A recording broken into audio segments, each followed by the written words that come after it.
minus Bm value, or if this is Bm, then we will have this one is coming back here, that if we are having L equal to 0, then this is 0 and we are having no magnetic moment.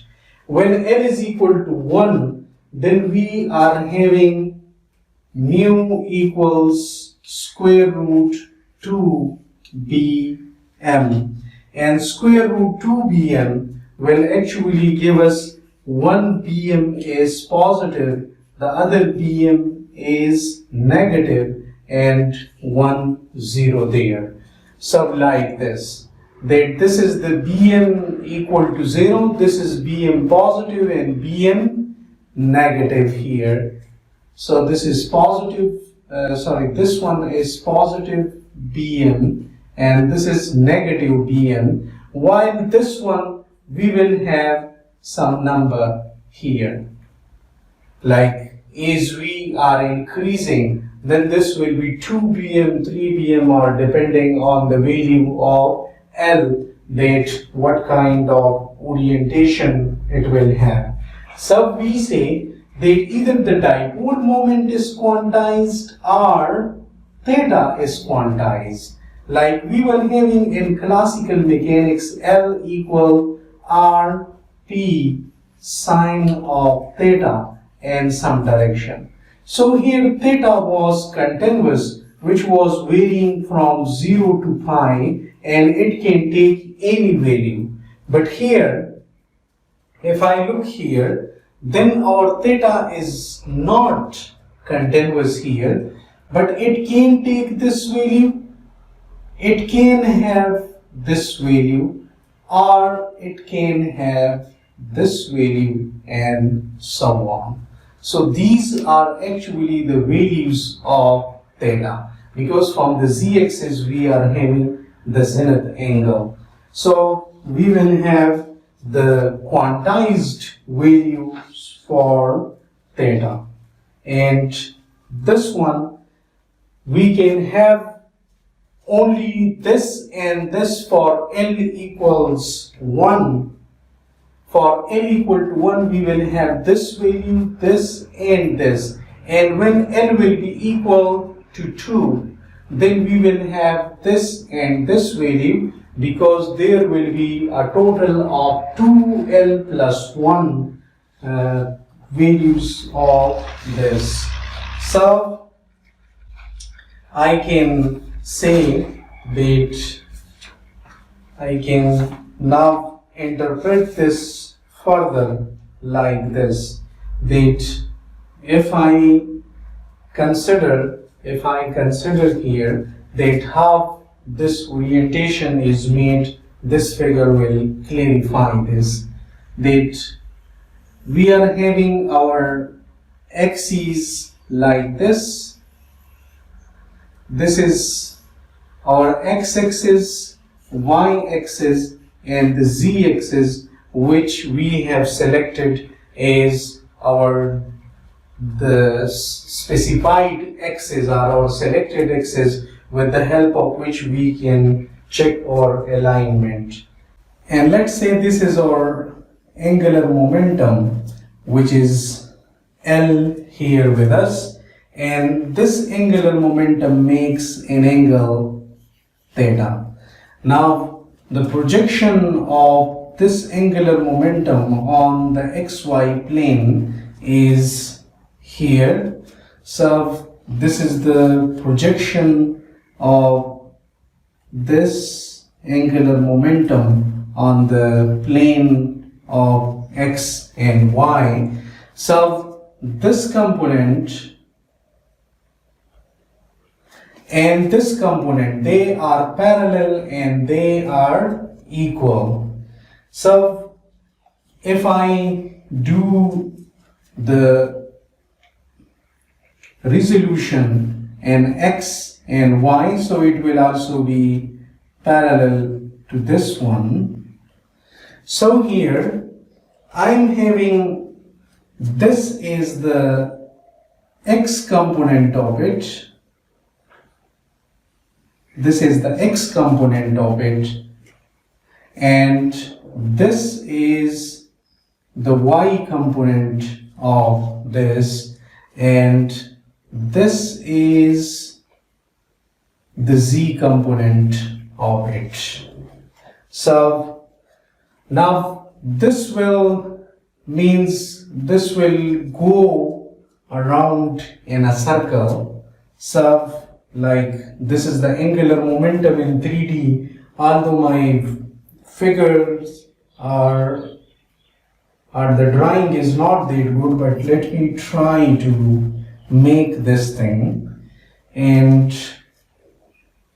it will be something like this.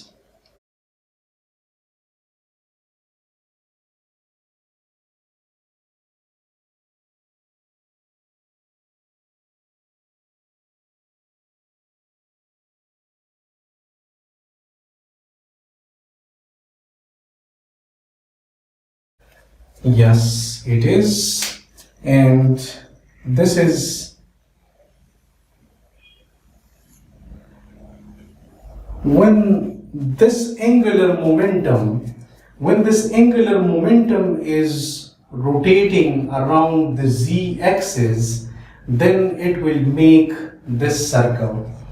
While it can go this way, or it's a three-dimensional movement, so on the plane of it, it is also making a circle, and that will be in the xy plane. So one angular alignment will make this angle, while if, like, let's say this is this alignment, and now another angular momentum, let me mark it with this color. So this angular momentum will make another circle, and it will be somehow bigger than this one, because as the height increases, it will make it like this, and similarly more. And all these are actually the different alignments. These circles that are given to us in the book, sometime are given in the Griffith, we see these circles. These are actually either the angular momentum is represented like this, which are the alignments, or this is this is an orbit which is having this is the angular momentum direction, or this is the orbit, and these are all the possible ML values. Means along the z-axis we are having these possible orientations of this L. So this theta, another, and we can have another. With theta equals pi by 2, we will have a circle like this, and so on. So all these are the alignments of the angular momentum. Now this cannot reach here, because when this will reach here, then we will say that Lz is equal to L. And this is not possible, because L is having two more components, which is Lx and Ly, and these can be non-zero. These cannot be zero. So this is Lz cannot be equal to this, but it can go closer to this one. This we can understand by the example of considering the kid's top, that the top that we spin like this. Consider this is the top which is spinning. When we spin the top, then we see that it never never spins exactly straight. The reason is that on mass of this top we are having the gravitational force, and that gravitational force and its angular momentum, whether it's this way or it's this way, that angular momentum is actually means the balance between the gravitational and the angular momentum makes it to spin it a certain angle to the gravitational force direction. So when we look at the top, when we spin it is spinning as well as the top of it is oscillating around the z-axis, which for example we consider as the perpendicular to the ground. So it's the z-axis, it spins as well as it goes around the z-axis, and similarly these are also those orientation. If we increase the spinning of it, means if we increase the angular momentum of this, then it will go more wider, and if it will be less, then it will be very, very close to this one. So these are the orientation of the angular momenta. So the quantum number ml actually gives the component of the angular momentum around that specific axis, which is z-axis in our case. When we are having the ml equal 0, then ml equals 0. For example, if I will not consider the s orbit, because the s orbit is spherically symmetric and there is no variation in its orbit. When in this one L is equal to 0, when L will be non-zero, for example L will be equal to 1, which means the p orbit, or L equals to 2, which means the d orbit.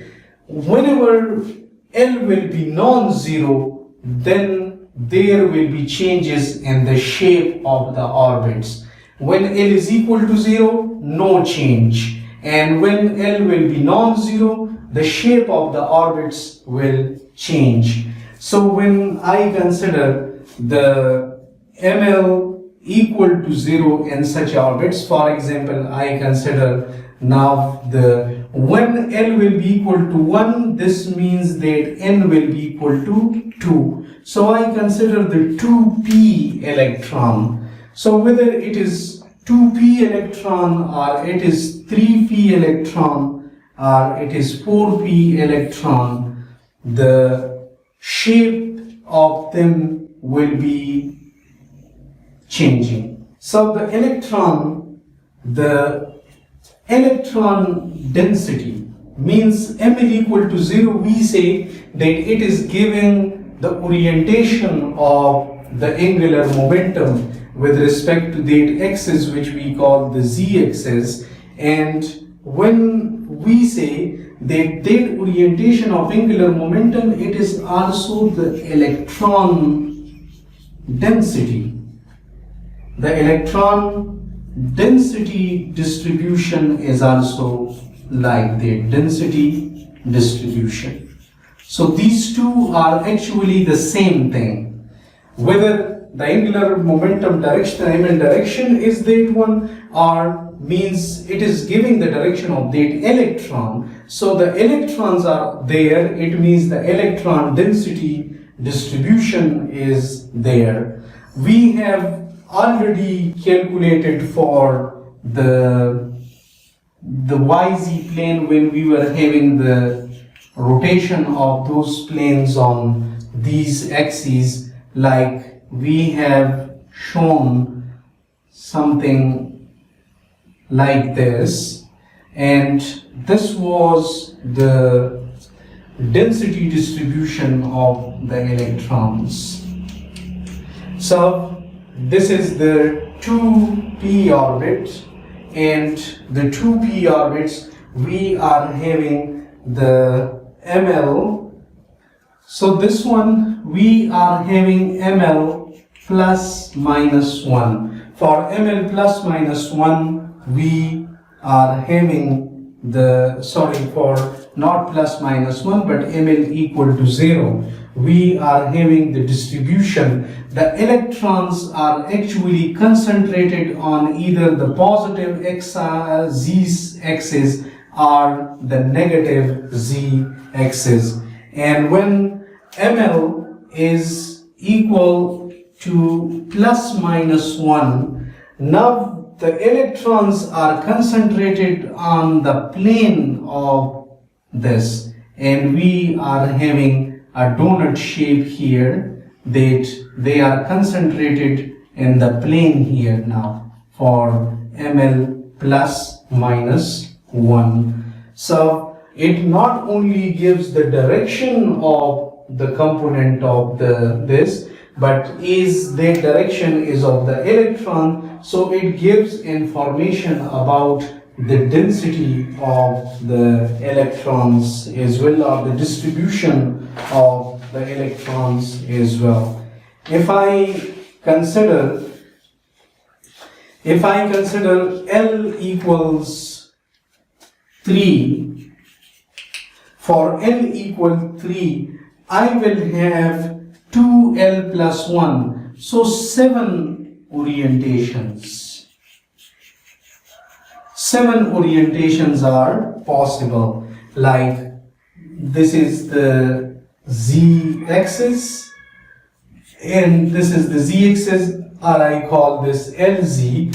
So we will have 0 h bar, then h bar, 1 h bar, then 2 h bar, 3 h bar. And similarly on this side we will have minus h bar, minus 2 h bar, minus 3 h bar. So the orientations will be, let me draw this one straight. So we are having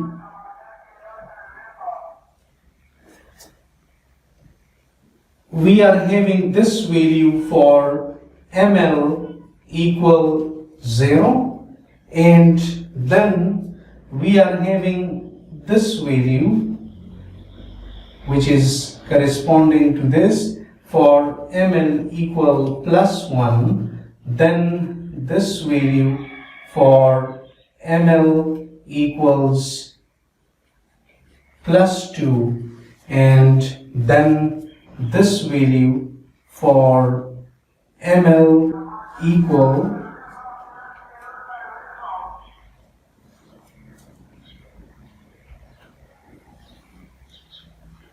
for ml equals 3 here. Similarly,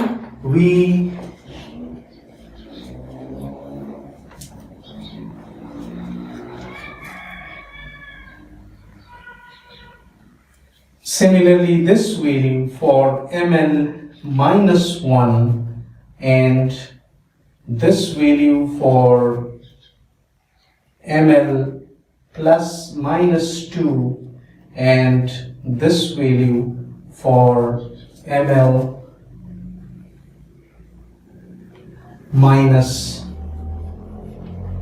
3. And now if we rotate them on circles, then we will have one circle for here, then another big circle for this one, and comparatively more big circle for this one, and so on. My drawing is not that clear, but one can consult the very good figures available on the internet. While for this one, this will be the longest orientation, and it will be like this. So these circles which are made are we are having circles here, like means when they go around the z-axis, then these circles are made. And this is the interpretation of the angular momentum, that we are having quantization, and that not only in the magnitude of it but on the number of values as well.